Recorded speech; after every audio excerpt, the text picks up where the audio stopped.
جب اذان ہوتی تھی تو اذان کے بعد آپ صلی اللہ علیہ وسلم فجر کی 2 سنتیں ادا فرماتے تھے، اور یہ 2 رکعات آپ صلی اللہ علیہ وسلم ہلکی پھلکی پڑھتے تھے۔ ہلکی ہونے کا مطلب مختصر پڑھتے تھے، یہاں تک کہ حضرت عائشہ فرماتی ہیں کہ مجھے حیرت ہوئی کہ نہ جانے نبی کریم صلی اللہ علیہ وسلم کی سورہ فاتحہ بھی مکمل ہوتی ہے یا نہیں، یعنی چونکہ آپ کی نمازیں عام طور پر طویل ہوتی تھیں اور یہ 2 رکعتیں اس قدر مختصر ہوتی تھیں کہ اب عائشہ رضی اللہ تعالی عنہ کو تعجب ہوا۔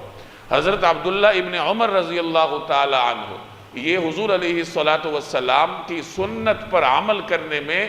ایک خاص ذوق رکھتے تھے۔ ان کو یہ تجسس ہوا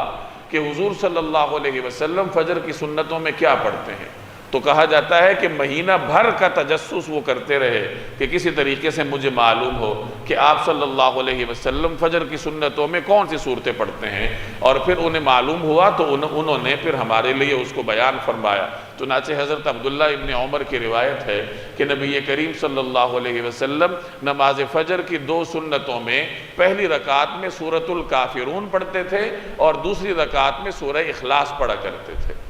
اب آپ دوبارہ اس کو اسی تناظر میں دیکھیں جو میں نے پہلے عرض کیا کہ دن کا آغاز آپ کا اللہ کی وحدانیت سے ہونا چاہیے۔ ان فی خلق السماوات والارض واختلاف اللیل والنہار سورہ آل عمران کی آخری آیات ہیں، اور اس میں بھی اللہ کی وحدانیت کا بیان ہے، اللہ کی نشانیوں کا بیان ہے۔ تو کوئی آدمی اٹھتے ہی آسمان کی طرف نگاہ اٹھا کر یہ آیات پڑھے تو اس کے دل و دماغ میں اللہ کی بڑائی بیٹھے گی۔ پھر جب فجر کی سنتیں پڑھے تو پہلی رکعت میں سورہ کافرون پڑھے۔ سورہ کافرون کا مفہوم کیا ہے؟ لا اعبد ما تعبد،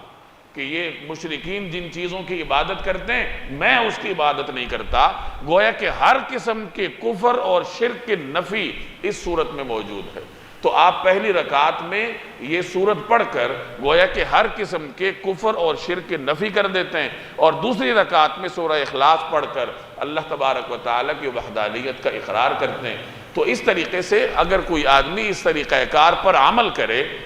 اور شعوری طریقے سے عمل کرے، یہ نہ ہو کہ اسے پتہ ہی نہ ہو کہ میں کیا پڑھ رہا ہوں، اسے معلوم ہونا چاہیے کہ میں سورہ کافرون پڑھ رہا ہوں پہلی رکعت میں تو اس کا مفہوم کیا ہے، اور سورہ اخلاص پڑھ رہا ہوں تو اس کا مفہوم کیا ہے، اور جب اللہ کو ایک مان لیا، اللہ کے سوا ہر چیز کی نفی میں نے کر لی، تو اب باقی دن میں نے کس طرح گزارنا ہے، اس کا تقاضا کیا ہے۔ تو جب اس طریقہ کار کے مطابق ایک آدمی دن کا آغاز کرے تو اس کا پورا دن اللہ تبارک و تعالیٰ کی اطاعت میں گزرتا ہے۔ تو حضرت ابن عمر کی روایت کا مفہوم ہے کہ نبی کریم صلی اللہ علیہ وسلم کا یہ معمول تھا کہ آپ علیہ السلام فجر کی سنتوں کی پہلی رکعت میں سورہ کافرون پڑھتے تھے اور دوسری رکعت میں سورہ اخلاص پڑھتے تھے۔